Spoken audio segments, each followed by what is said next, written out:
네, 안녕하세요. 전자제품 추천 전문가 만두였습니다. 오늘은 한성컴퓨터에서 대여해주신 올데이롱 TFX 5470H 제품 같이 최종 리뷰 해볼 수 있도록 할게요. 해당 제품 15.6인치에 라이젠 4800H가 장착된 막강한 녀석이 되겠습니다. 무게는 1.5kg로 나름 그래도 15인치 치고는 괜찮은 무게를 보여주고 있어요. 하지만 배터리가 미친듯이 빠방하다는 거.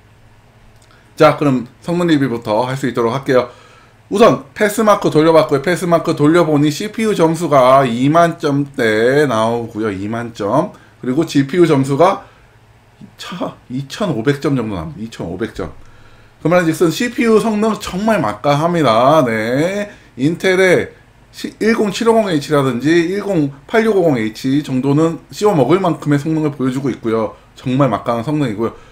그와 동시에 라이젠의 내장 그래픽, 이게 내장 그래픽 치고는 괜찮은 성능을 보여주고 있습니다. 외장 그래픽이랑 비교하면 안 돼요. 하지만 인텔의 내장 그래픽보다는 훨씬 낫다라고 보시는 게 맞을 것 같아요.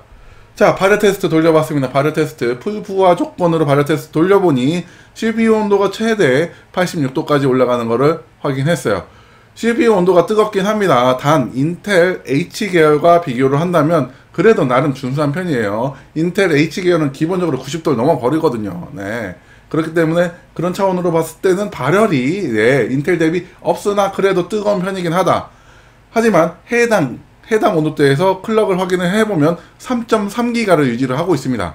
요거는 엄청난 거예요. 네, 발열을 요만큼 제어를 하면서 클럭도 풀부하 조건으로 이렇게 3기가 이상을 유지를 하고 있다. 예, 언더케이지 같은 경우는 3기가 나왔죠. 얘는 3기가보다 더 높은 기가를 유지를 해주고 있다라는 부분이 엄청 대단한 거다라고 저는 보고 있습니다.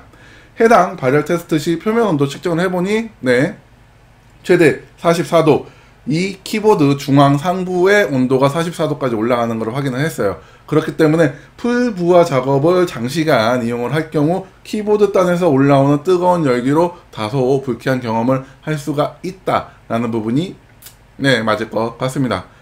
하지만 다시 말씀드리지만 인텔보단 나아요. 네, 아시겠죠? 소음 테스트 들어가 봤습니다. 풀부하 조건으로 소음 측정을 해보니 53dB이에요. 요게 어느 정도 수준이냐? 인텔의 H계열보다는 확실히 낮은 수준이긴 해요. 인텔 H계열이 들어간 게이밍 PC, 게이밍 노트북 같은 경우는 평균 한 55dB 정도 나오거든요. 반면에 6계열 같은 경우는 45dB에서 40dB 후반 정도 나옵니다. 그래서 그 중간에서 약간 게이밍 노트북에 치우쳐져 있다. 아무래도 이제 팬이 좀 빨리 돌아야 되기 때문에 어느 정도 팬 소음은 각오를 하셔야 된다. 단 이 정도의 팬 소음은 일상적인 뭐 사무실이라든지 혹은 카페라든지 그런 데서 사용하실 때는 전혀 하등 문제 없을 정도의 소음입니다. 다만 도서관, 독서실 그런 데서 이용하실 때는 다소 거슬릴 수 있으니 별도 제공해주는 컨트롤 센터가 있습니다. 그 프로그램을 이용해서 그 당시에는 팬 컨트롤을 통해서 소음을 좀 저감시키는 것도 괜찮은 판단이 될 수 있겠다라는 부분이 될 것 같아요.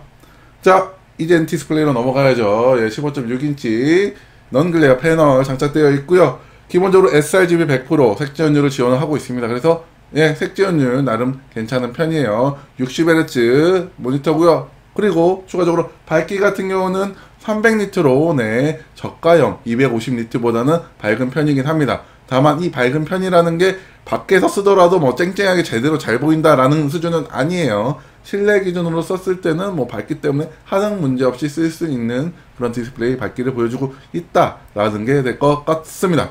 자, 배터리 테스트 해봐야죠. 제가 배터리 테스트 할 때는 일반적으로 타임랩스 걸고 빨리 찍거든요. 근데 이 제품은 중간에 한번 끊어 찍었어요. 너무 오래 걸렸거든요. 14시간 33분 걸렸습니다. 14시간. 네, 미친 듯한 배터리입니다. 제가 여태까지 노트북 리뷰하면서 배터리 테스트 한 것 중에 가장 오래 갔어요. 더럽게 오래 가요. 아무튼 배터리 무지막지하다. 올데이롱이 괜히 올데이롱이 아니다 라는 게 맞을 것 같습니다. 이제 게임 테스트 해보셔야죠.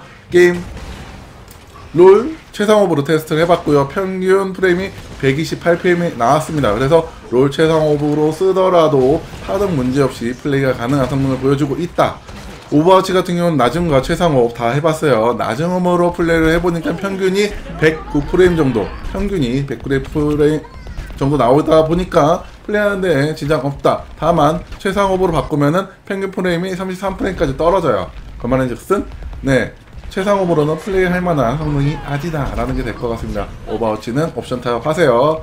다음 배그 돌려봤습니다. 배그 최하업으로 플레이를 해보니 평균 프레임이 30프레임 정도 나왔어요. 네, 플레이 하지 마세요. 배그용은 절대 아닙니다. 배그는 플레이가 안 된다 라고 보시는 게 맞을 것 같아요.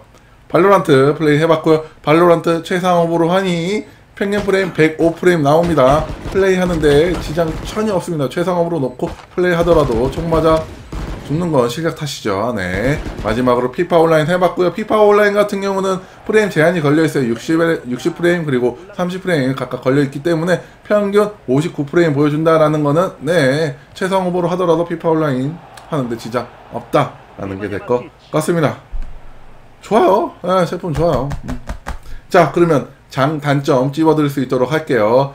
장점, 미친 듯한 성능. 네, 해당 제품 네, 1.5kg 무게밖에 안 나가긴 하지만 라이젠 4800H의 성능을 100% 발휘해주고 있는 그런 미친 듯한 퍼포먼스. 옥타코어의 16스레드 장착하고 있어갖고 정말 CPU 발은 대단하다. 예, 그래서 솔직히 영상 편집용으로 쓰는데 괜찮을 것 같다는 생각이 들어요. 두 번째 장점, 나름 가성비입니다. 해당 제품 100만원이 안되는 가격에 팔리고 있어요. 솔직히 해당 성능, 해당 완성도, 해당 무게 정도면은 100만원 그냥 넘어야 될 것 같은데 그렇지 않고 있다. 그런 측면에서는 충분히 가성비 있다. 램도 16기가의 SSD도 500기가 그냥 주는 거 보면.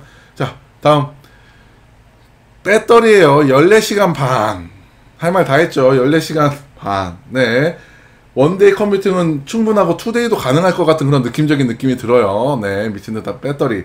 그 다음 장점, USB PD 지원을 하고 있습니다. 그렇기 때문에 외부에서 외장 배터리 혹은 USB PD 충전기로 충분히 충전이 가능하다. 뭐 배터리가 너무 길어서 충전할 일이 발생할까 라는 생각이 들긴 하지만 그래도 장점이긴 하니까. 다음 디스플레이입니다. 나름 색지연이 좋고 밝기도 괜찮은 준수한 디스플레이 장착을 하고 있어요. 그 부분 장점. 마지막으로 지금 네, 라이젠 제품 구매하시면은 어쌔신 크리드를 주는 이벤트를 하고 있죠. 그 이벤트도 장점으로 따져야 되기 때문에 포함을 시켰습니다. 자, 다음으로 이제 단점 찝어드릴게요. 단점 두 가지밖에 없어요. 발열 있고요. 네, 뜨끈뜨끈해지는 거 어쩔 수 없죠. 8코어, 네, 옥타코어 있기 때문에 어쩔 수 없이 발생하는 부분. 두 번째 단점 키보드입니다. 15인치면 그래도 10키를 바라는 게 사람의 욕심이거든요. 근데 솔직히 10키가 없고 키보드 레이아웃마저도 네, 뭐 언더케이지보다 좋긴 하지만 조금 완성도가 떨어지는 면이 없지 않아 있기는 합니다. 이거는 좀 감성적인 측면이에요. 네, 그 부분 참고하시기 바랍니다. 자, 또 이슈 얘기를 해야죠. 언더케이지에서 발생한 요 펜 쪽에 펜 다음 현상 누르면은 닿는 현상 있냐? 얘도 있습니다. 단 정도가 좀 덜해요. 예. 언더케이지보다는 확실히 정도가 덜합니다. 그러니까 이 눌렀을 때 발생하는 범위가 더 좁다라고 보는 게 맞을 것 같아요. 하지만 다시 말씀드리지만 요거는 되게 특수한 환경입니다. 펜이 돌고 있는 상태에서 내가 들었는데 들 때 왼쪽 손만을 이용해서 지렛대 원리로 들었다. 그것도 절묘하게 이 특정 부위를 눌렀다. 이 상황에서만 발생하는 하부 펜 접촉 이슈예요. 제가 봤을 때는 일반적인 사용 용도에서는 발생할 가능성이 극도로 낮다라고 생각을 합니다. 저 같은 경우는 기본적으로 놓고 쓰고 들고 이동할 때는 가운데를 받치거든요. 그러면 문제 전혀 없어요. 네, 문제 전혀 없어요. 그렇기 때문에 저는 솔직히 해당 이슈가 이 제품을 구매함에 있어서 영향을 끼칠 가능성이 있냐라고 봤을 땐 저는 없다라고 당당하게 말씀드릴 수 있을 것 같습니다. 하지만 해당 부분은 저의 주관적인 부분이기 때문에 이런 것들로 인해서 요 가성비 좋고 성능 빠방한 제품을 사기가 싫다, 배터리도 빠방한 요 제품을 사기 싫다 라고 하시면 그거는 여러분의 선택이 될 것 같아요. 하지만 이런 이슈는 있긴 하다. 하지만 요게 딜 브레이커냐? 이게 얘를 안 사야 되는 이유냐? 그거에 대한 대답은 아니오시다 라고 저는 말씀드리고 싶어요. 자, 최종적으로 어떤 분들에게 해당 제품 추천을 드리느냐. 고성능이 필요하지만 게임이 주목적이 아니며 15인치의 나름 가벼운 제품, 그리고 미친 듯한 배터리가 필요하시다면 이 제품 정말 좋은 제품이 될 것 같아요. 좋아.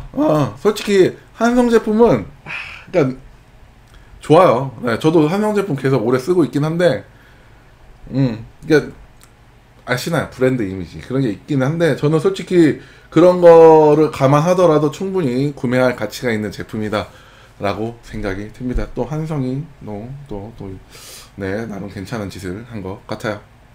네, 요렇게 한성 컴퓨터 올데이롱 TFX 5470H 제품 같이 리뷰해봤고요. 오늘 영상도 여러분이 현명한 소비를 하는 데 도움이 되었으면 좋을 것 같습니다. 좋아요, 구독, 사랑이고요. 그럼 남은 하루 행복하시고 만드셨습니다. 그럼 뿅!